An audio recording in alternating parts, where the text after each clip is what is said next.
Əlinin barəsində buyururlar ki, bəli, Peyğəmbər buyurub ki, İmam Əli əleyhissalam 4-cü xəlifə olacaq.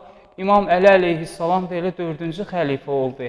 Amma Peyğəmbərin 4-cü xəlifə deməyində məqsədi var idi. Həzrəti Peyğəmbər buyurur ki, yer üzündə 4 xəlifə olub. Yer üzündə 4 xəlifə olub, o 4-cü xəlifə İmam Əlidir. Peyğəmbər bu cür buyurdu. Dedi, birinci xəlifə Adəm əleyhissalamdır. Necə ki, Quran-ı Kərimdə Allah Teala buyurur ki, mən yer üzündə öz xəlifəmi qərar verirəm. İkinci xəlifə isə Davud əleyhissalamdır. Üçüncü xəlifə isə Musa Peyğəmbər Harun, qardaşı Harunu öz yerinə qərar verir. Uxlufni fi qavmi, qövmüm üzərində mənim xəlifəm olqinan deyir.